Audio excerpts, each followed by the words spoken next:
Picture a military rescue. Radios crackling, trained crews, helicopters cutting through the storm to reach the wreck. Now forget all of that. The first people to reach 24 American servicemen scattered across a snow-buried mountain in Spain were teenagers from a village most of them had never even left. No radios, no helicopters, no training, just rope, mules, and a blizzard that should have kept everyone indoors. By the time the real rescue teams arrived, the hardest part was already over. It started on the night of March 8th, 1960, on a Douglas DC-4 the U.S. Navy called the Ciudad de Madrid, flying from Naples, Italy, toward the naval base at Rota on Spain's southern coast. On board were 24 men, 6 crew and 18 passengers, nearly all of them U.S. Marines. Routine flight, routine landing expected. American military planes were in Spanish skies, at all because of a Cold War arrangement barely 7 years old. A set of pacts signed with Franco's government in 1953, trading American aid for the right to build bases like the one at Rota, on land that had been almost entirely closed off from the outside world for over a decade. Then, the aircraft crossed into the Sierra Nevada mountains in the south of Spain, and the weather turned on them completely. A sudden snowstorm swallowed the plane whole. Visibility dropped to almost nothing. Ice began building on the wings, while the crew fought to hold altitude over terrain none of them could see. Without warning, the aircraft slammed into the slope of a peak called Picón de Jérez, at more than 2,600 meters above sea level, burying itself into a thick wall of snow. What happened in the seconds after impact still surprises people today. Every single one of the 24 men on board survived. A landing so violent, at an altitude so extreme, that it is still remembered as the first crash above 2,500 meters in aviation history with no fatalities at all. Survival was only the beginning of the problem. Of the 24 men aboard, 13 had walked away essentially unhurt. The other 11 had not. Broken bones, deep cuts, injuries that needed real medical attention. All of it scattered across a mountain range with no roads, no shelter, and a storm still raging. Word of the crash reached the village of Jérez del Marquesado, 12 kilometers below, within hours. And that's where this story stops looking anything like the one you were picturing. The village had no dedicated rescue unit, no radios connecting them to the crash site.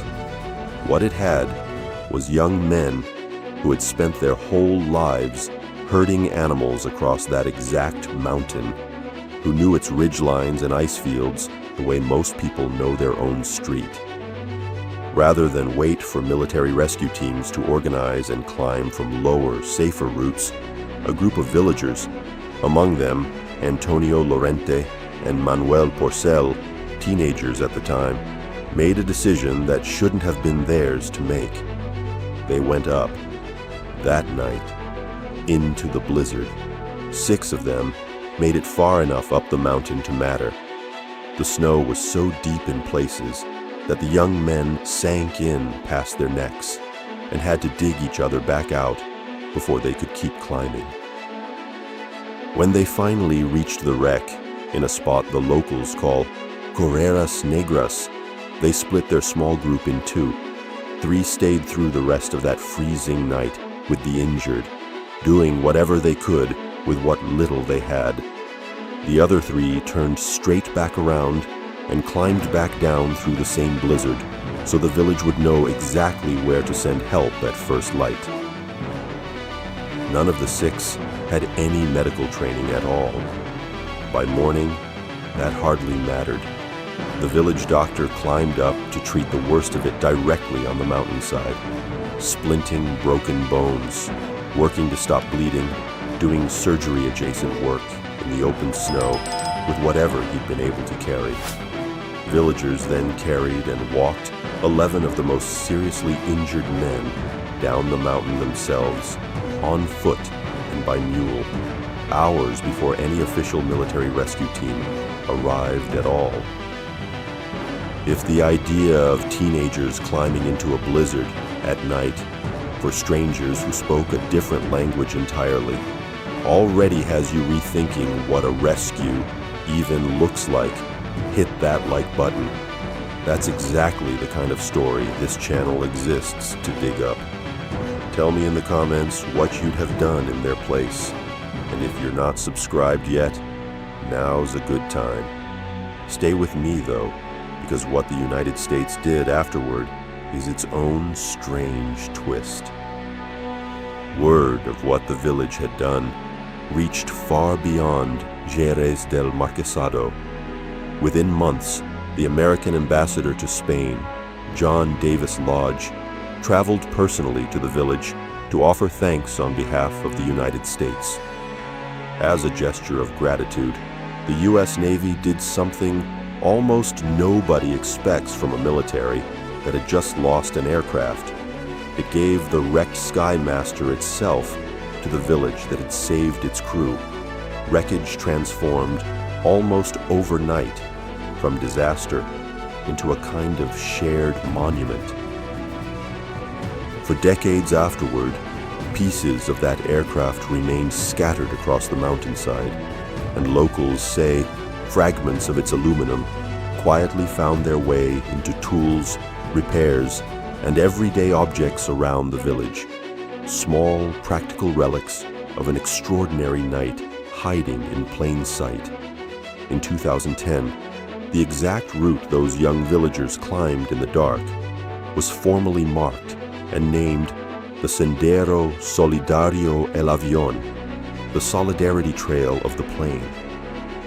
Every first Sunday of September since, villagers and visitors still walk that same route together, retracing in daylight and by choice the climb 6 teenagers once made at night in a blizzard for men whose names they didn't know yet. Newspapers on both sides of the Atlantic would later call it a miracle rescue. The people who actually climbed that mountain never described it in words nearly that grand. To them, it was simply what you do when someone is freezing to death on your own mountain. Nobody had trained these young men to save lives up there. Nobody had given them equipment or authority, or even much reason to believe strangers from another country were worth the risk. They went anyway because the mountain was theirs, and the men freezing on it were, for one night, theirs too. If you want more stories like this one, real, forgotten, hidden in the details the official version leaves out, watch the video that's on your screen right now. Here on It Sounds Like Fiction. But it's history. There's always one more secret waiting.